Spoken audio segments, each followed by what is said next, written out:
Kapag may isinuksok, may madudukot. Mabuhay! Ako po ito si Eds at welcome sa panibagong 8 Storya. Binilang ko na nga itong mga 20 pesos na plata na aking naipon upang gamitin pambili ng merenda sa mga gumagawa dito sa aming bubong. At alam nyo ba mga kaamats na umabot ng 2,000 pesos ang aking naipon ng mga 20 pesos na plata.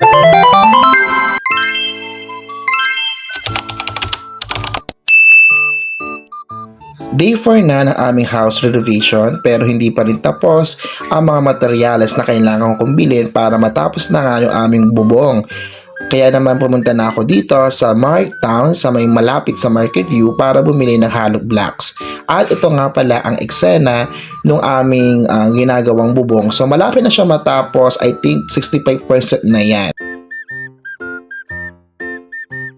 Mga kaamat, so today is Thursday, day 4 na po ng ating pagpapagawa ng ating second floor kasi nga 'di ba magpapalit kami ng bubong kasi noong nakarang bagyo, which is yung bagyong Aghoy, basta yun, yung bagyong yun, nasira yung bubong namin, pati yung alulod, which is sobrang wasak na wasak, kaya pag umuulan, lahat ng tubig direkta dito sa second floor. Kaya pinabago na namin siya. Ayan, so ngayon sa day 4, update ko lang kayo sa progress.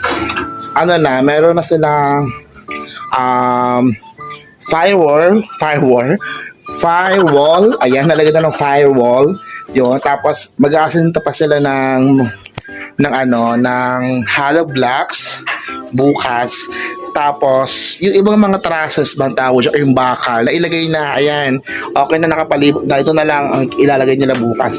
Hindi lang mabigla kasi laging umuulan, so yung kalaban dito, yung ulan ang kalaban, pero okay na naman, and hopefully by next week okay na to, malagay na yung bubong.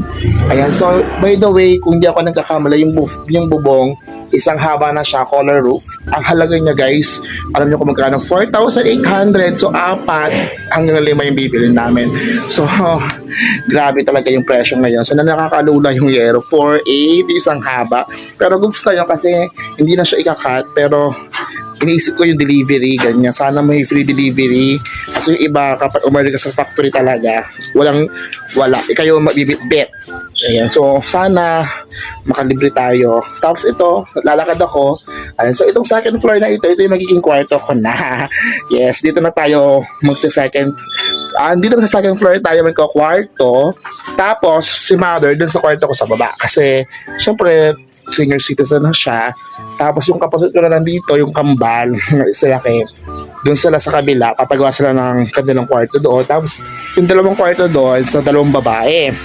So magiging kwarto dito is 1, 2, 3. Kaya para pag may mga bisita ako, dito ko na sila papagawin. So ito, dito naman ako mag-focus sa aking sa aking place dito sa court.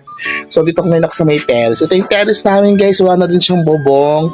So sobrang messy, pero yung gastos na lang iniisip ko, pero worth it naman yung natapos. At least hindi na tayo maglilima. So ngayon is day 4 and this is the update of our renovation sa aming bahay. So sana malaki revenue natin ngayon sa TikTok tsaka sa YouTube, Facebook para naman makatulong pambili ng pako. Charot lang, hindi ka pala kailangan ng pako. Ng yero na lang kasi mahal, 4,800, ayan.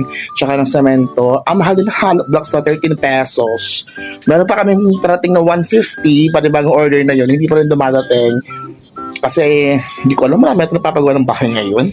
Ayan, so yun lang naman po aking ginagawa ngayon. Paminsan-minsan tumutulong ako magbuhat, maglinis, ganyan, para mapabilis. So ito po yung update. So thank you so much for watching. Bye!